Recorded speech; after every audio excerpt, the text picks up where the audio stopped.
সাধারণ মানুষজনের কাছে অনেক সাড়া ফেলবে, কারণ এই ধরনের ব্যতিক্রমী উদ্যোগ বা এই ধরনের ব্যতিক্রমী আবিষ্কার আমরা এর আগে আমাদের বাজারে সাধারণত খুব একটা দেখি নাই। আর এই প্রোডাক্টটা মানুষের কাছে কেন সাড়া ফেলবে বলে আমরা মনে করি, সেটা হচ্ছে এটা মশার কয়েলের মতো ধোঁয়া তৈরি করে না, বা এটাতে আপনার কোনো ইলেকট্রিসিটি বিল নেই, বা এটা মানুষের জন্য মানে কোনোভাবেই ক্ষতিকারক না। আর আমরা যদি ফান্ডিং পাই পর্যাপ্ত পরিমাণে আমাদের উৎপাদন প্রক্রিয়া শুরু করার জন্য, তাহলে ইনশাল্লাহ আগামী 1 বছরের মধ্যে আমরা এটা বাণিজ্যিকভাবে বাজারে সাপ্লাই করবো ইনশাল্লাহ। আমাদের যারা প্রাথমিক গ্রহীতা তারা হচ্ছেন এই খুলনা বিশ্ববিদ্যালয়ের বিভিন্ন হলের ছাত্রছাত্রী, আমাদের ক্যান্টিন, আমাদের একাডেমিক ভবনগুলো, এগুলো এবং আশেপাশের যেই বস্তি হচ্ছে এগুলো আছে, জায়গাগুলো আছে, সেগুলোতে আমরা সর্বপ্রথম এগুলো সাপ্লাই করব। এটা বাস শিল্ড, এটা মশার কয়েলের বিকল্প হিসেবে তৈরি করা হয়েছে। মশার কয়েলের যে ক্ষতিকর প্রভাব আছে সেটা নিয়ে ভাবতে গিয়ে আমাদের এই প্ল্যানটা মাথায় আসে কিভাবে আমরা একটা অল্টারনেটিভ কিছু তৈরি করতে পারি।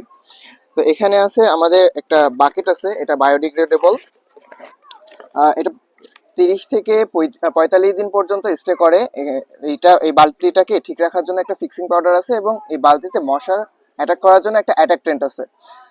এটা পানিতে মিশাইলে মশার এমন একটা আবহ তৈরি করে যেন মশা আপনাকে না কামড়িয়ে আমাদের বালতির দিকে সরাসরি চলে যাবে এবং ওখানে ডিম পারবে।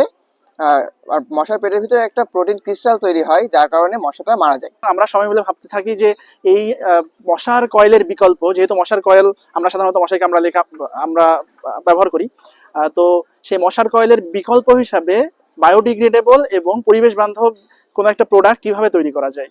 তো সেই ধারণা থেকে আমাদের মাথায় আসে বাস শিল্ড, এবং যেটা নিয়ে আমরা পরবর্তীতে ফার্দার গবেষণা করি এবং এই গবেষণাকে আরো এগিয়ে নিয়ে যেতে এবং নতুন প্রোডাক্ট বাজারে নিয়ে আসতে আমরা ফান্ড কালেক্ট করছি। আমরা দুইটা জায়গা থেকে ফান্ডিং পেয়েছি। একটা হচ্ছে আমাদের যে ইউনিভার্সিটি ইনোভেশন হাব আছে আর এবং হচ্ছে সাথে এফবিসিসিআই এবং ইউএনডিপি থেকে আমরা আনুমানিক 5 লক্ষের মতো ফান্ড পেয়েছি।